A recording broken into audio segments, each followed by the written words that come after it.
Good morning. So let's see the poem explanation line by line. When the burden grows heavy and rough is the way. Jab aap par, like it's a situation when you really feel heavy and you are really surrounded by many difficulties. Rough is the way the move you are taking, undergoing any process, you find many difficulties. When you falter and slip, when you falter and slip means when you stumble, when you fall in the way, when you do not get success and it isn't your day, और आपको success नहीं मिली and it's not your day, that means you did not face the success and is your bad luck.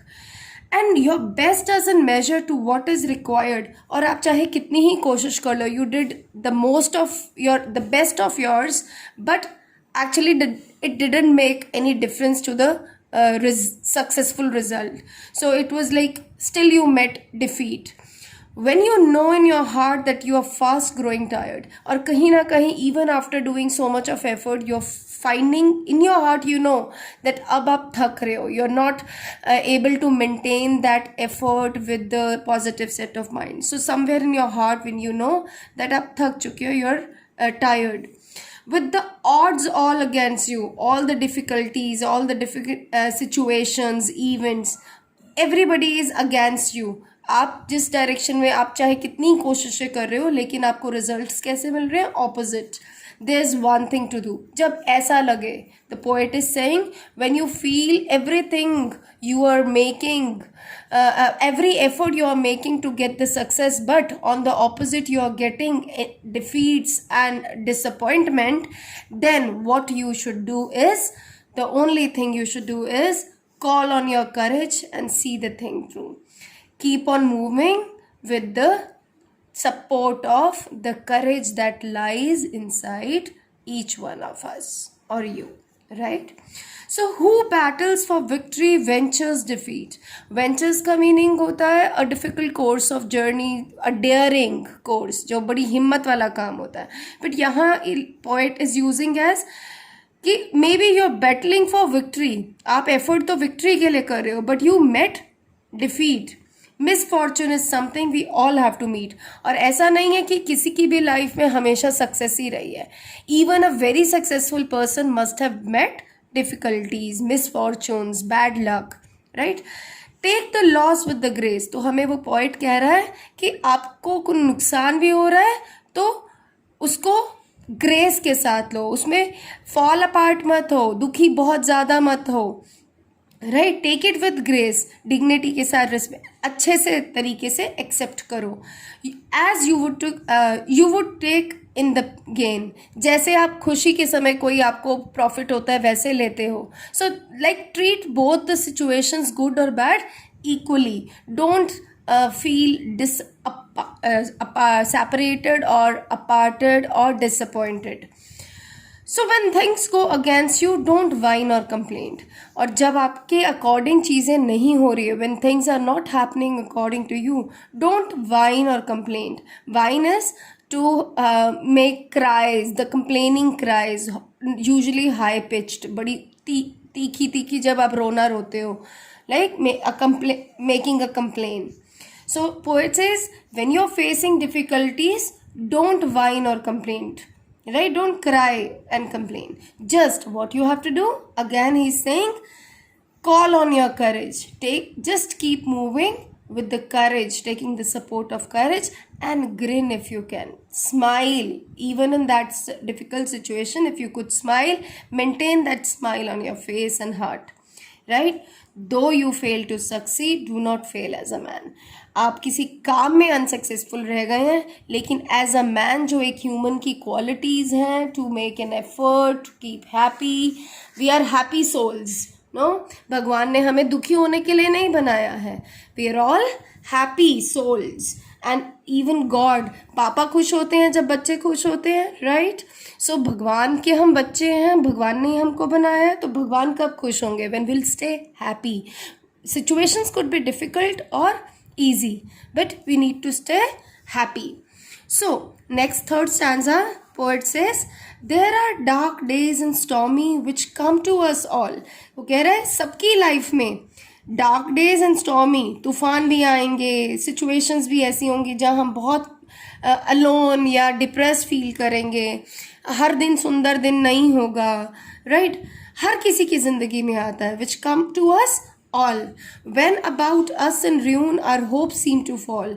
और जब हम बिल्कुल, हमारा health, हमारा सब कुछ डिस्ट्रॉय हो जाता है, ruin means complete loss, right? तो हम उम्मीद भी छोड़ने लगते हैं उस टाइम में, कई बार, है ना, हमारे को निराशा घेर लेती है। But stand to whatever you happen to meet, लेकिन स्टैंड टू मतलब खड़े रहो, डटे रहो अपने कोशिशों में, राइट? चाहे कुछ भी हो। We must all drink the bitter as well as the sweet. तो फिर से पोएट कह रहा है कि ऐसा नहीं है that it is only you which is facing the difficulties in everybody's life. Everyone tastes the bitter, that means bad situation, as well as the sweet, that means good situations. So success and failure are there in everybody's life in their course of journey, right? And the test of your courage is, और असली courage उसी time आपके courage का, आपकी हिम्मत की उसी time test होता है। लाइक मीन तभी पता चलता है आप कितने हिम्मत वाले हैं। कैसे पता चलता है? कि आप क्या करते हैं उस डिफ़िकल्ट सिचुएशन में, जब हर टाइम आपको मुश्किलों का सामना करना पड़ा है। वही असली मुश्किल सिचुएशंस ही आपके करेज का सही अंदाज़ा लगा पाती हैं कि आप कितने करेजियस हो, आप कितने जल्दी टूटते हो या कितना टाइम लगाते हो। Like how do you face difficulties is the test of your courage.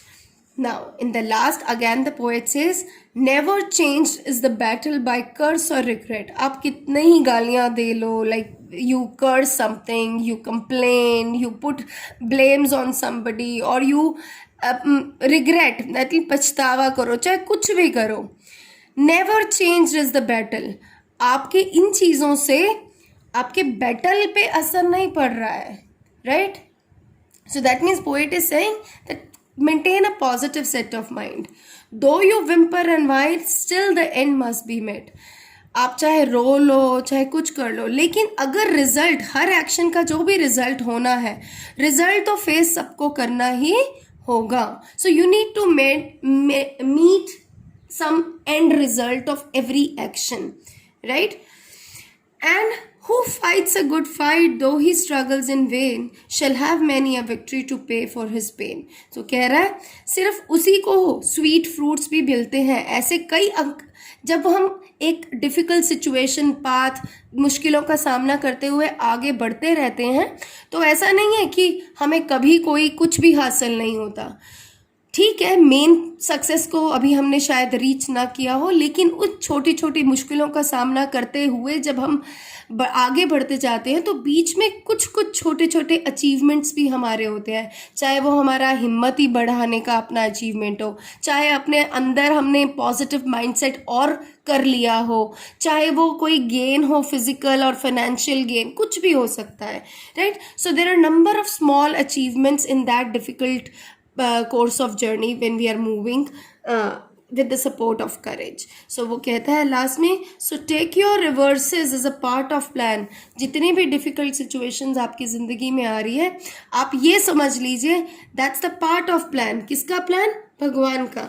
Which God has devised for creating a man. कि भगवान ने एक इंसान को, मनुष्य को बनाते वक्त बड़ी केयरफुली थॉट करके हमको बनाया है, और उसी क्रिएशन का हम हिस्सा हैं, और उसके प्लान्स जो हैं वो हमारे लिए हमेशा हम ये सोचें कि बेनिफिशियल ही होंगे, और उसी की डिवाइस्ड तरीका है जो हमको फॉलो करना है. Let's not complain and just follow in his will.